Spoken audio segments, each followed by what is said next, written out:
বারবার কসম করে বলতেছিল, আল্লাহ তাআলা বারবার কসম করে বলতেছিল, লাউজিবান্নাহুম ফেরেশতারা যারা 1 মাস ধরে আমার সিয়াম সাধনা করেছে, আমি তাদেরকে ঈদের নামাজের পরে সবাই মাফ করে দেব।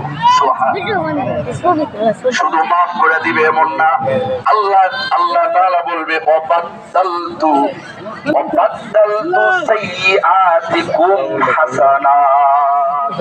রাসূল বলেন, আল্লাহ তাআলা বলবেন ওয়াবাদদালতু সাইয়্যাতিকুম হাসানাত, তোমাদের গুনাহ শুধু মাফ করেছি এমন নয়, বরং তোমাদের গুনাহ মাফের সাথে সাথে যতটুকু গুনাহ করছো ওজন কইরা এই গুনার পরিবর্তে নেক দিয়া দিছি। সুবহানাল্লাহ।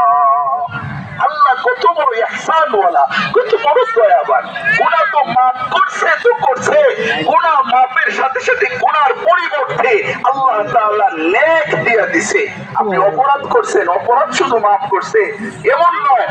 এমন দুনিয়াতে কোন অফিসের বস আছে ও কোন অফিসার আছে যে তার কোন অপরাধ করলে তারে মাফ কইরা সাথে সাথে যে তুই যে অপরাধটা করছিস অপরাধে আমি খুশি হইছি, এখন তোরে আমি এর পরিবর্তে তোরে বোনাসটা বাড়ায় দেব। এরকম কোন অফিস আছে, কোন কর্মস্থল আছে? না, আসমানের নিচে জমিনের উপরে এমন কোন কর্মস্থল নাই। দুনিয়ার প্রত্যেকটা মালিক, প্রত্যেকটা বস আর প্রত্যেকটা অফিসার তাদেরকে যথেষ্ট বিনিময় দেয়, যথাযথ দেয়, কিন্তু বেশি দেওয়ার বেলায় তারা কার্পণ্যতা করে। কিন্তু আমার মালিক আল্লাহ সুবহানাহু ওয়া তাআলা বান্দারে শুধু দিতেই চায়, দিতেই চায়, দিতেই চায়। যত দিতে পারে আল্লাহ তত বেশি খুশি হয়। সুবহানাল্লাহ।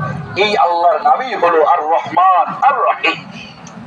এই জন্য প্রিয় ভাইরা আমার, রাসূল করিম সাল্লাল্লাহু আলাইহি ওয়াসাল্লাম বলেন, আল্লাহ তাআলা যখন ঈদের নামাজের পরে সবাইকে মাফের ঘোষণা করে দিবে, আল্লাহ রাসূল বলেন, ক্বালা ফায়াবজু